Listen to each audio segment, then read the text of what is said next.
Why don't we call the meeting to order? Welcome to the May 6, 2021 Community Corrections Partnership meeting. I'm Marlon Yarber, the newly appointed interim chief. Madam Clerk, would you please take roll? Yes. Good morning. Acosta? Present. Brookins? Ferguson? Here. Garrett? Here. Gordon? Here. Hahn? Here. Hunt? Here. Ramos? Present. Schubert? Here. Sullivan? Here. Wagstaff? Here. Walker?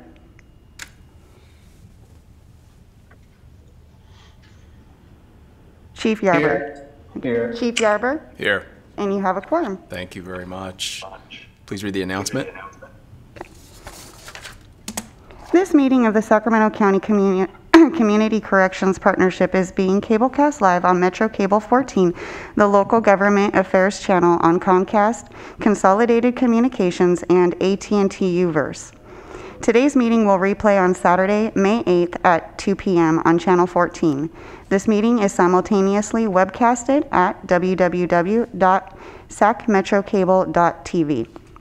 A DVD copy of the meeting can be requested through the clerks 7 to 10 days after the meeting.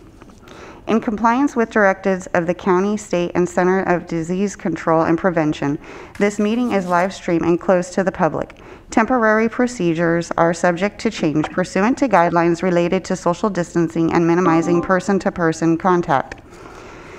To make a verbal comment at today's meeting, dial 916-875-2500 and follow the prompts to be placed in the queue for a specific agenda item or off-agenda matter.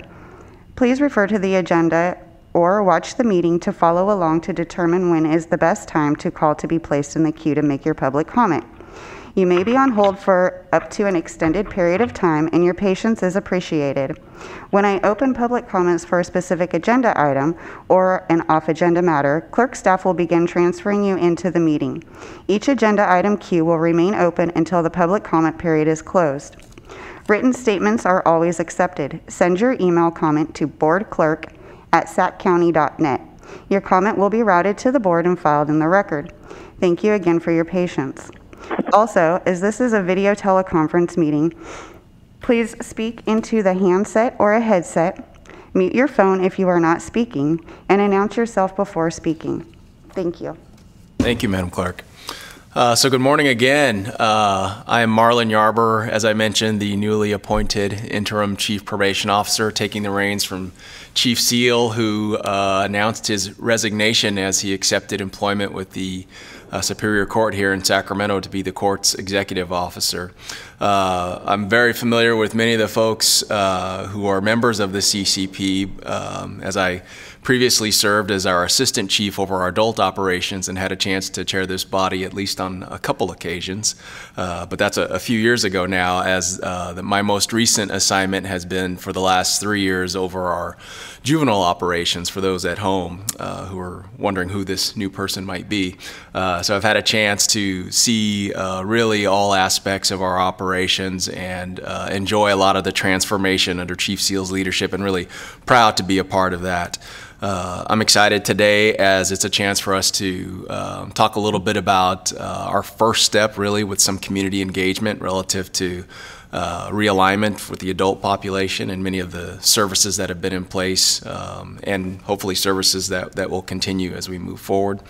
But just wanted to make sure folks had at least some perspective and context as to my new role and the outgoing chief. So we will miss him, but things will move forward, of course. Let's see. Madam Clerk, would you read the first item for us today? Item number 1, approve the recommended Community Corrections Partnership AB 109 Plan 2021 update for submission to the Board of Supervisors. So thank you, and I did not ask for any other comments from other members currently on the phone joining us via Zoom, so before I launch into my statement. Any other comments from those who are attending today?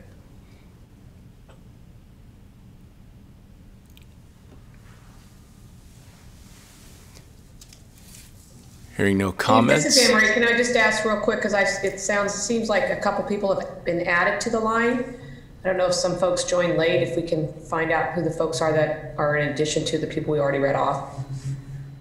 Madam Clerk, do we have any understanding of who else is with us today?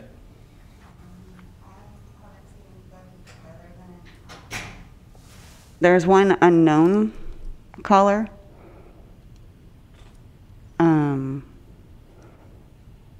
But other than that, I just see the members in Rick Heyer. Are we able to ask the unknown caller to identify themselves? It just says unknown. There's somebody, it's just a telephone. It's somebody that did not do video. It's somebody that just called in. So I know I have Britt Ferguson that called in. There's somebody else that just had called in, but I'm not sure. Okay. Well, let's move forward. This is Dave Gordon. I called in. Okay, thank you. I'm just on the phone. Yes, it's you. I see you talking. So Dave Gordon, yes. So it's only members that are part of this, and like I said, in Rick Heyer. Excellent. Thank you, Mr. Superintendent. Any other comments or questions?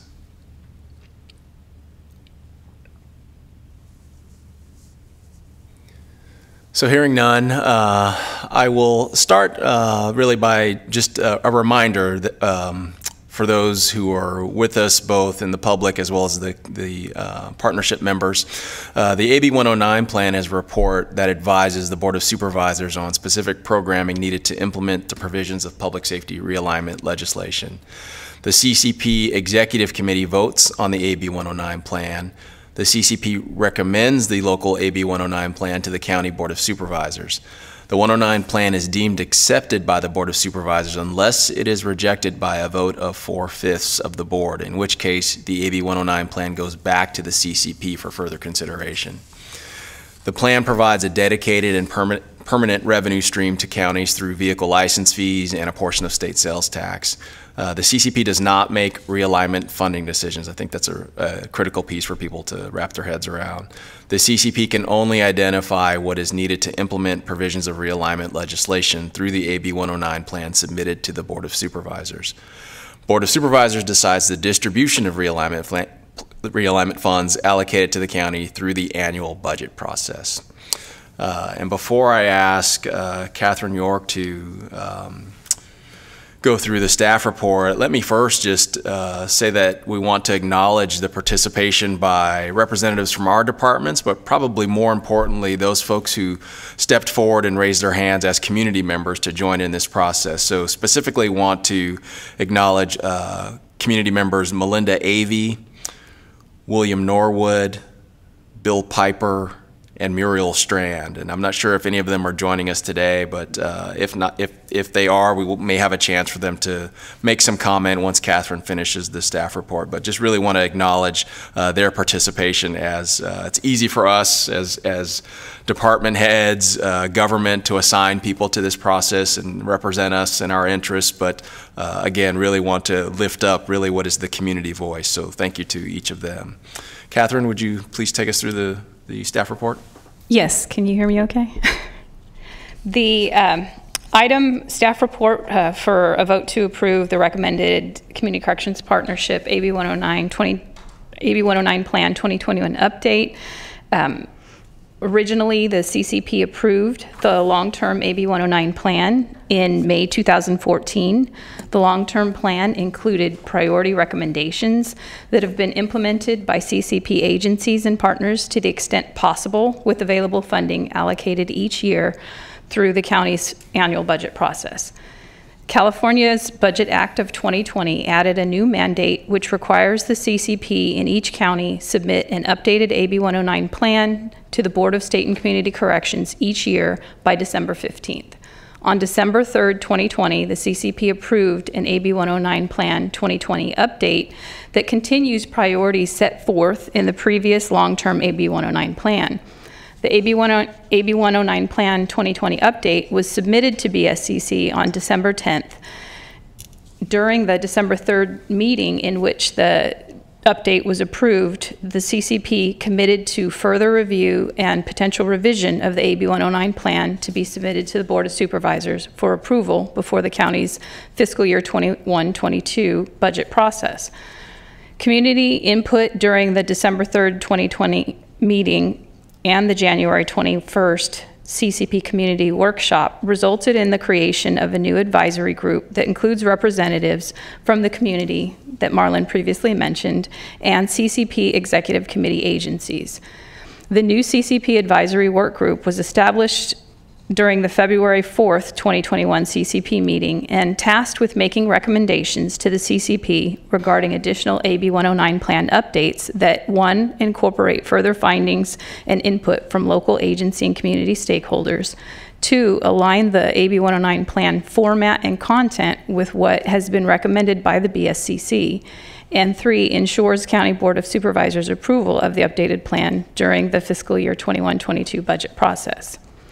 The new CCP Advisory Work Group quickly convened and began meeting at least weekly, February through April, to ensure recommendations for the AB 109 Plan 2021 update would be completed within the county's fiscal year 21-22 budget timeline.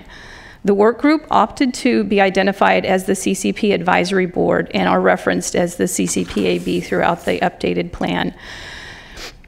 The CCPAB is staffed by the CCP analyst and includes 4 community members and representatives from Superior Court, the District Attorney's Office, Probation Department, Public Defender's Office, Sheriff's Office, and the Sacramento Police Department. CCPAB members worked diligently to reformat the content of the AB 109 plan to align with what's recommended by the BSCC and to develop updates that further incorporate findings and input from local stakeholders. The CCPAB discussed needs of the AB 109 population through the lens of CCP agencies as well as community representatives, also reviewed other county AB 109 plans, and researched the legislative history of AB 109. The diverse perspectives and source materials reviewed by the group helped them gain a better understanding of the AB 109 population and the system gaps in Sacramento County. The AB 109 Plan 2021 update recommended for approval by the CCP continues and builds on priorities from the 2014 long-term plan and the December 2020 update.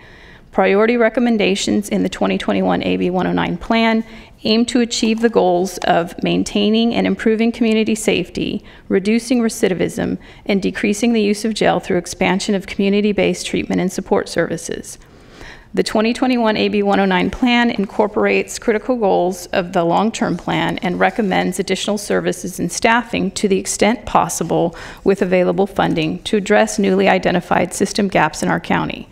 The 2021 AB 109 plan also recommends agencies that receive funding for AB 109 programs and services use evidence-based practices and provide relevant outcome and population data to the CCPAB so future AB 109 planning can be based on data-informed decisions. The CCPAB is committed to meeting regularly to track, analyze, and discuss progress in implementation of the AB 109 plan and to make recommendations for adjustments that ensure goals of AB 109 are met. Additionally, the 2021 AB 109 plan recognizes the importance of improved community and justice system communication and commits to improving communication efforts. It's recommended that the CCP vote to approve the AB 109 Plan 2021 update for submission to the Board of Supervisors for approval within the timeline necessary for inclusion in the fiscal year 21-22 budget process. In addition to that staff report, I wanted to point out that the updated plan, there's a gray box on page 5 that identifies the priority recommendations, and the updated plan doesn't remove any of the previously established priorities currently being implemented. The updated plan only adds priorities to implement should additional funding become available. This was something that our advisory work group wanted to make sure was made clear to all of you, so I added that statement. And speaking of our advisory group, I'd like to find out if any of them have called in and give them an opportunity to speak on the process that we've been going through over the past few months. I don't know if, Madam Clerk, you can check to see if anyone's online. There are no callers online, and just to confirm, we have tested the system, so it is working as well. Thank you for that confirmation, Madam Clerk. Thank you, Catherine, also for the staff report. I think as I think about sort of where we are as a system, the report really sort of shapes our priorities as we go forward, at least in terms of our recommendation. It ensures this ongoing engagement with the community, which I think is really important. And then it also, perhaps more importantly, it informs our systems as it holds us accountable for both the practices we implement and the data we might collect via those interventions and services. So again, thank you. I appreciate the hard work by the advisory board. Let me turn to our membership, our partnership members, and see if there are any comments or questions. A comment. On page 14, there appears to be that the ethnicity was the same for 2019 and 2020. Page 14, you said? Yes. So it Maybe an error or seems duplication. like it's an error. Okay, so a correction on page 14 is needed.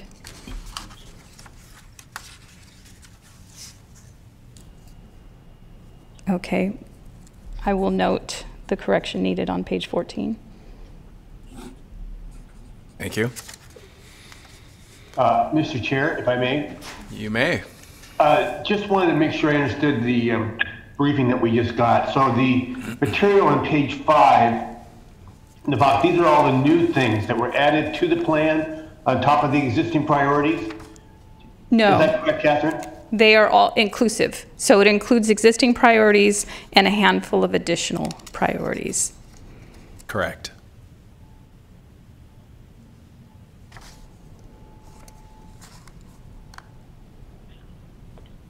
Mr. Chair. Yes, please identify yourself. Mr. Chair, this is Britt Ferguson. Oh, absolutely, Britt, please. Thank you. I was not involved, obviously, in the process of the update, and I'm not one of the members of the executive committee, but I've reviewed the document, and I just want to commend the work that the members of the advisory group did, and in putting this together. I think it seems like a thorough and comprehensive job, and again, want to thank everybody for the work they did. I think it looks like a pretty good plan. So thank you. No, thank you for your comments, Britt. Other comments or questions from our partnership members? And Madam Clerk, is there anyone on the line as it relates to public comment? No, there's no public comments. All right, just making sure. So maybe I'll call for a motion to accept the staff report at this time. This is Steve Garrett. I'd so move. Do we have a second? This is Kelly Sullivan. A second. Sorry. One more time, please. This is Kelly Sullivan. I second. Thank you for that. Any further discussion? Madam Clerk, can we do a roll call vote, given Yes. that we're all remote? Yes. All right. Acosta? Approved. Perfect. Brookins?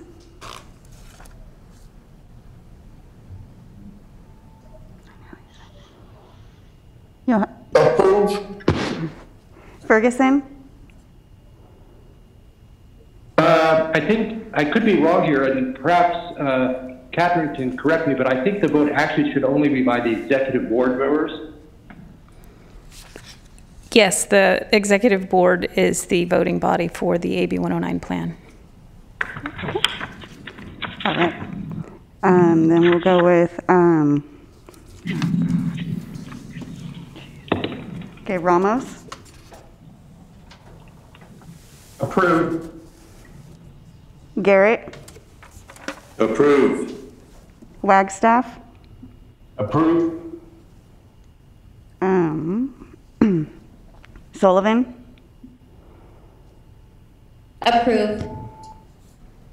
Schubert, Approve. Hahn, Kathy Lester. on behalf of Lester, Siobhan. Lester, okay. All right, unanimous vote, motion carries. Excellent, thank you. And Britt, thank you also for the point of clarification regarding the executive committee's role. Again, Mr. appreciate. Chair? Yes, Just Oh, hold if on. I may just make a brief comment. Absolutely. The nature of a thank you. I think that the members of the CCP Advisory Board worked in a difficult environment, and they worked collaboratively. I know there was a lot of give and take, and obviously, I shouldn't say obviously, but likely some sharp tongues in terms of many of the decisions that went around here. But I think that everybody did really an admirable job in trying to represent the interests that they feel are most important. And the document reflects what all the different parties feel are most important, and in the end is a kind of a political compromise for everyone. And nobody got everything they wanted here. And I really want to reach out and thank people, because sometimes that's a pretty darn good result when people work together and produce something productively. So I want to thank them in particular. thank you for your comments. Really fast, I need to go back and capture your vote for Chief Yarber. Sure, approved. Okay, thank you. You're very welcome. Any other comments before we move to ensure there's no one on the line for public comment relative to non-agenda items? No other comments relative to the plan? I have no public Madam Clerk, there are comments. no callers. No callers. Any other comments before we adjourn for today? I would like to note that, as was reported, the Community Corrections Partnership Advisory Board will continue to meet regularly, and will come back to the CCP at the next regular meeting to talk about the work they've been doing over the next, I believe it's 5 months. Thank you for that additional comment. Catherine, I believe the board is set to hear the plan recommendation on May 18. I think I will be making that presentation to them. I think it is also, I think in the nature of collaboration, I think it's important that we continue to have engagement with the community. Really, you know, engagement can be conducive to healing, and I think I've heard that from many of the folks who I've been in conversation with relative to whether it's this project and initiative or work that we're doing on the juvenile side as well. So the more I think we can do that, the better that we all are, as it leads to a better product, really, when it comes to how we go about treating those who we come in contact with our various systems. So that said, do I need a motion to adjourn? I do not. The meeting is adjourned. Thank you all very much. Thank you, everyone. Thank you. Thank you.